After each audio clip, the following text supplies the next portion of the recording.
At first, everything about Abby Kamau's baby girl seemed normal. She met every development milestone and delighted in every discovery.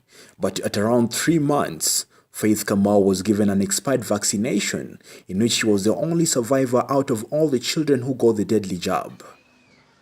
She started regressing, and by age 2, she had fully retreated into her own world. She no longer made eye contact, nor seemed to hear. The trips in and out of various hospitals for the past 22 years has been countless. That is when she was given an expired vaccination, and the children who were vaccinated with her then, most of them died. So since then I've been in and out of hospital. She was like just a baby born child. She had not gained strength even to sit, or even the neck had not held. So this happened at 4 years. This is when she was able to sit. She walked at 8 years. Abby is at pains trying to explain to us how the journey has been and the friendship the condition of her only daughters cost her, but she says that prayers, her husband, her colleagues and her closest family members have been supportive. So most of them, they are never there for me, but there are others who are loyal. Most people don't want to be near me because she's screaming, and even the house girls, those who have not had such an experience, they just can't stand it. It's like a drama, everybody is standing to you like this is not a human being. But she is optimistic that her daughter who loves singing will be able to defend on herself someday. How excellent is your name. How excellent is your name. Jane Womboi's case is quite different for her only son Alvin, who has a less serious case as compared to Faith and has even been integrated into a normal public school. But she is quick to point out that the sea was rough before it settled. They have already integrated him into the regular school. The special needs teachers take care of him as he is in the other regular school. But Womboi's biggest fear for Alvin is her future when she will not be around. Alvin is focused on being a pilot when he becomes older, albeit hiccups. My biggest fear is, what about that day when I will not be there? What will happen to my son? God will punish them. What they did to me, what they call me names, they will be punished with God. Autism is a brain disorder whose symptoms gradually begin after the age of 6 months, become established by age 2 or 3 years, and tend to continue through adulthood, although often in more muted form.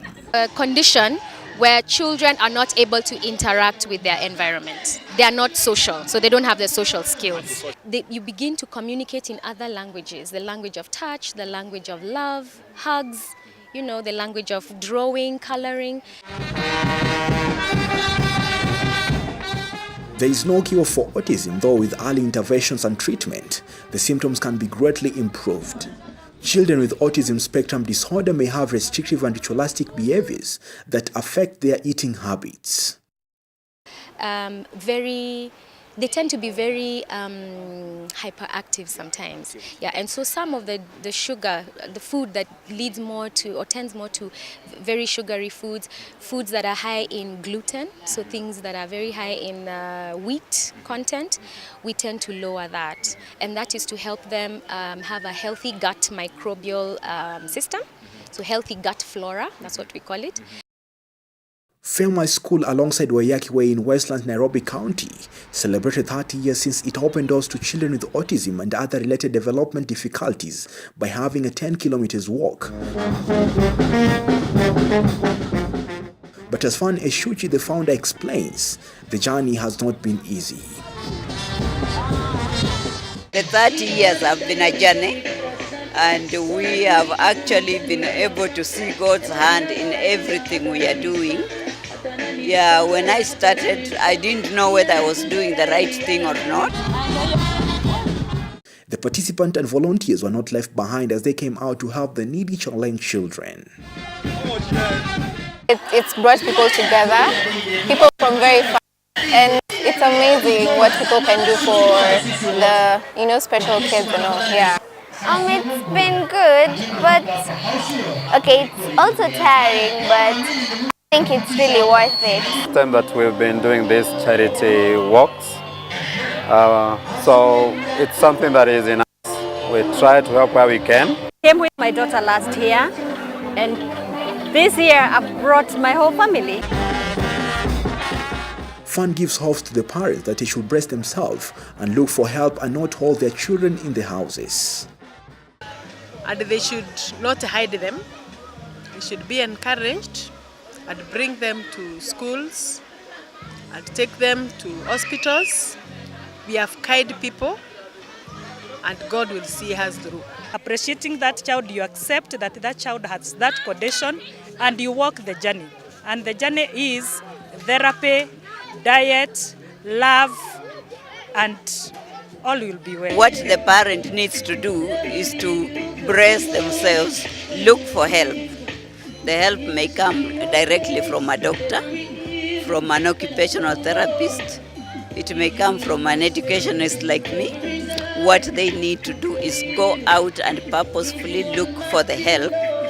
In Kenya, there are about 2.3 million school-going children with special needs, but the few number of special schools totaling 200 countrywide, lack of special teachers and inadequate funding have been major challenges, and even 10 million that Nairobi County set aside for these is not really enough. Aside 10 million shillings to cater for people with special needs, and the reason why we didn't set aside a lot of money, it's because we didn't have an act in place. It is expensive, so most schools shy away from that, and then also teachers who are trained in special needs are not as many as the requirement. So you find that we have just one KISE, that is the Kenya Institute of Special Needs, that trains teachers, and most teachers who go are the ones already in service. Diagnosing autism spectrum disorder can be difficult since there is no medical test like a blood test to diagnose the disorder, forcing doctors to look at the child's behavior and development to make a diagnosis. Fema School, in conjunction with the Nairobi County government, believes that autism is a condition that can only be managed by having a proper diet and medication for their patients. Ouma Onyango, KUTV, Nairobi.